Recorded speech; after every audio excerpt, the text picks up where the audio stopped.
Maayong adlaw. Welcome sa another free SEO training video ni Pinoy SEO. So karon nga video magisgota about breadcrumb schema o unsa na siya and how kuano kanang helpful they are sa imuhang search engine optimization.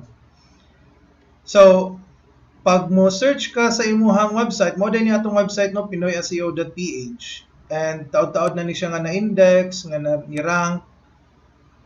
Inani nga command, site Pinoy SEO, mugawas tanan ang result sa imuhang site. Kung inyo mabantayan no, naatay element diri sa babaw sa imong result. So, ang tawag ani niya, mo ni ang breadcrumb schema. Mo ni ang breadcrumb nga atong paghisgutan karon. Now, saan ni siya pag-implement no? So, for example, kani nga page, mo ni siya no? About, kani siya, atong i-click ha. Mo na siya about. And kani nga page mismo, nag-implement ni siya o ginatawag na breadcrumb schema. Ato i-check dire, i-check nato sa Rich Results Test, which is a free tool no from Google. Ang about page, nani ni gawas atong balikon.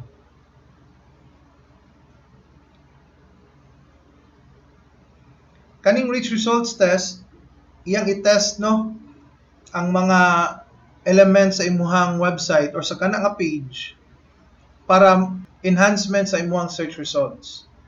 So katuno mo ni ang result sa about page sa Rich Results Test. Nakadetect siya duha ka structured data, breadcrumbs of site link search box. So kanindiri na atong focus no breadcrumbs. Ato i-click and click nato ni makita nato dire ang unsa ni nga element. So breadcrumb list. Kung inyong tanawon diri sa atong result, ang una niya kay ang home page. Dayon ang next sa iyang element is ang about. Kung inyong tanawon diri, ang first niya nga position ang imuhang home page. Then ang second kani position is about. So mo na siya no, mo nang nigawas diri.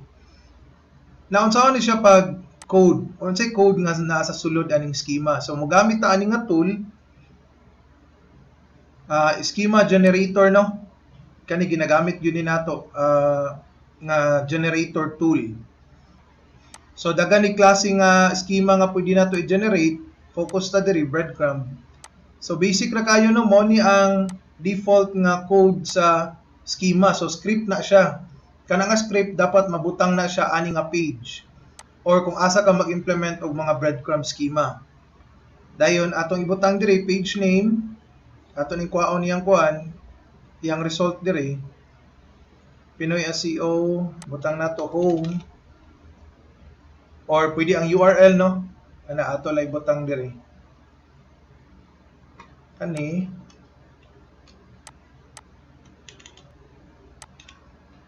dayon about, kay about man niya to ang second nga page. URL sa about ana. So basically mo ni siya ang script nga atong kopyahon dayon atong i-save kibali ani nga page. Now gagamit man ta og Yoast SEO. SEO na siya nga plugin sa WordPress. And once you install Yoast no, automatic na dayon na siya mo install og breadcrumbs sa imuhang mga pages tanan. So mo na siya no, Yoast SEO. Now siya na mo install ana, pero basically kani nga script ang iyahang i-install. Tanaw na to sa iyang page source. Na siya diri makita. Breadcrumb list. Kani. Diri magsugod. Ano no? So basically, we need to implement breadcrumb schema para mo improve ang imuhang appearance sa search result. And mo na ganahan ni Google no, kanang mga structured data or lahi-lahi nga schema nga pwede nato magamit or ma-install para mo enhance o manindot ang imuhang appearance. So like this, na schema. So kung inyo mabantayan, na schema na natanan.